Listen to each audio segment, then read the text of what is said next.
Hi friends, మీరు నా latest updates మీ మెయిల్లోకి పొందాలి అంటే youtube.com/hafiztime అని టైప్ చేసి ఇక్కడ సబ్స్క్రైబ్ బటన్ ప్రెస్ చేయండి. మీరు సబ్స్క్రైబ్ బటన్ ప్రెస్ చేస్తేనే నేను రోజు ఏదైనా లేటెస్ట్ అప్డేట్స్ చేస్తే అది మీ మెయిల్లోకి వస్తుంది. అంతేకాకుండా ఇవే వీడియోస్ని మీరు timecompress.in అనే వెబ్సైట్ ద్వారా కూడా చూడొచ్చు.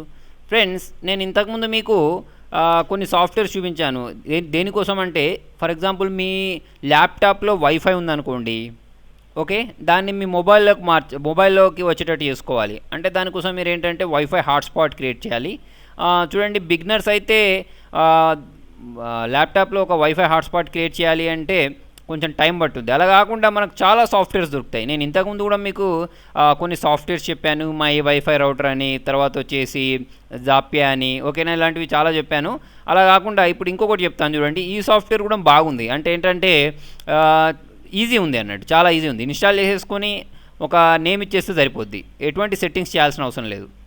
చూడండి, దానికోసం మనం గూగుల్లోకి వెళ్ళేసి మై పబ్లిక్ వైఫై అని టైప్ చేస్తే ఫస్ట్ ఒక లింక్ వచ్చింది చూసారా, మై పబ్లిక్ వైఫై అని. దీన్ని క్లిక్ చేసుకున్న తర్వాత ఇక్కడ మై వైఫై అని చూసారా, మై పబ్లిక్ వైఫై అని, దీన్ని క్లిక్ చేయండి. ఇది అన్నిటికి సపోర్ట్ చేస్తుంది. అంటే 7, 8, 10 ఇటువంటి వాటికి సపోర్ట్ చేస్తుంది. 32 బిట్ ఆర్ 64 బిట్ అన్నిటికి సపోర్ట్ చేస్తుంది. నేను వాడి చూశాను, చాలా మంచి రిజల్ట్ ఉంది. ఓకే, సో చూడండి, మీరు దాన్ని ఇన్స్టాల్ చేసుకున్న తర్వాత దాన్ని ఓపెన్ చేస్తే మీకు ఇటువంటి ఒక ఐకాన్ వస్తుంది జనరల్గా.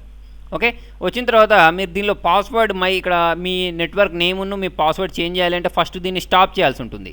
ఓకే, చూడండి, దీన్ని మీరు డైరెక్ట్ ఓపెన్ చేస్తే ఓపెన్ కాదు. దీన్ని స్టార్ట్ క్లిక్ చేసుకున్న తర్వాత ఇప్పుడు ఈ ఐకాన్ ఉందా, మై పబ్లిక్ వైఫైని, దీని మీద రైట్ క్లిక్ ఇచ్చేసి రన్ యాజ్ అడ్మినిస్ట్రేటర్గా ఓపెన్ చేయండి. అప్పుడు మాత్రమే మీకు ఇది ఓపెన్ అవుతుంది. ఓపెన్ అయిన తర్వాత ఇక్కడ మీ ఐడి, ఇక్కడ మీ పాస్వర్డ్ ఇచ్చేయండి. ఇచ్చేసి అంతే, ఇచ్చేస్తే సరిపోద్ది. స్టార్ట్ చేయాల్సి ఉంటుంది. ఫస్ట్ ఆఫ్ ఆల్ అయితే మీరు దీన్ని ఓపెన్ చేసిన వెంటనే అదే ఆటోమేటిక్ స్టార్ట్ అయిపోతుంది. దాని డిఫాల్ట్ పాస్వర్డ్ 1 2 3 4 5 8 తీసుకుంటుంది అట్లా.